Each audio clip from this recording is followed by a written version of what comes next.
So if you have a Dyson V15S Detect submarine like this one, and you want to keep it working as well as it can, then you want to clean out that filter with some regularity. Dyson says to do it around once a month. I think that's a bit excessive, but the point is, if that filter is clean, then the Dyson's going to be working as well as it can. It's going to get maximum airflow through there, which means maximum cleaning and suction power. So you're going to get the best out of the device. And it doesn't cost anything to clean the filter. It takes about a day, but it's only a few minutes of actual work and then a bunch of drying time.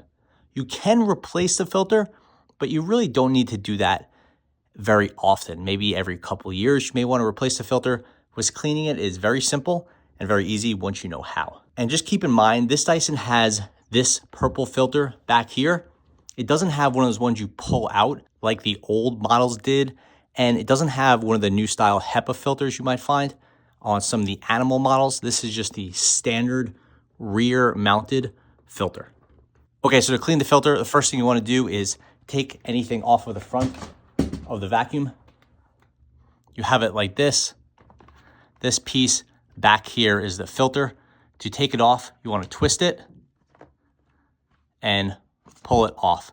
Try not to be too rough with it and don't shake it excessively since there's a fair bit of dust in here and we're going to get that out of there. With the filter removed, the next thing you want to do is place it over some sort of trash receptacle and give it a couple taps like this. It may not appear like anything is happening. And honestly, if you're cleaning your filter with any regularity, you won't see anything. You just want to make sure any of the big sort of pieces of dust or anything like that, they are shaken out of there. Now looking at your filter, you may see some graying over here. It might look a little bit dirty. And again, if haven't cleaned your filter in a long time, then yeah, it'll be much dirtier appearing. You can see the symbol there of a tap. That's just indicating like, yeah, you can get this thing wet. Generally speaking, with your Dyson or any sort of electronics, you don't want to get them wet, but this filter is washable. You can see what it is. You see the filter pieces here, that folded shape, and the filter here. All of that is what needs to be washed out. And can you remove this? Yes, every time I do one of these videos, people say, yes, you could take this apart and you can remove it. I'm just saying there's really no need. And in the removing, there's a chance that you're gonna break one of these delicate plastic pieces and you're gonna have to buy a new filter, which costs like 40, 50, 60 bucks. And they're usually not available locally. So your vacuum is gonna be out of commission for some time. So just give it a nice wash in cold water.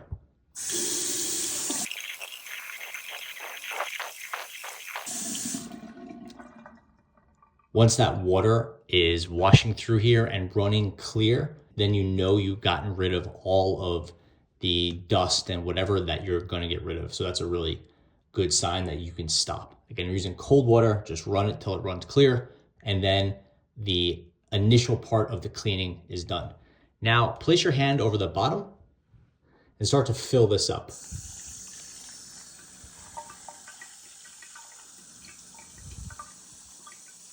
Then hold it like this and give it a good shake.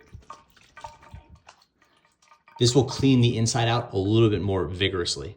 Give it another rinse with cold water.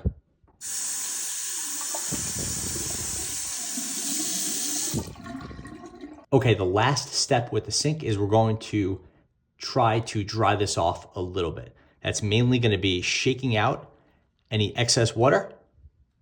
And then you can give this a very slight wring and just sort of get some of the excess water out of this spongy piece and just kind of pull that out. We're not going to get it anywhere close to dry here, but what we're going to do is try to reduce the drying time so that this vacuum is back operating as quickly as possible. So carefully shake, give this a little bit of a wringing out. The filter is as dry as it's gonna get, and what you should do is place it on top of a paper towel and put it someplace where it can dry out. It doesn't need any heat. You don't have to put it near anything hot. You could put it near a radiator or something that's warm, but definitely don't put it near any heat sources. This is meant to dry out on its own. It should take about 24 hours. Then you could put it on the vacuum. I have to say, you do not want to put this on the vacuum when it is any way damp. The number one way people ruin their Dyson vacuums is getting excess moisture on the inside of it. So do not put this on the vacuum until it's completely bone dry. That's gonna take 24 hours in standard humidity and warmth. So I'm just gonna let this sit on some paper towels for 24 hours and then I'll check back.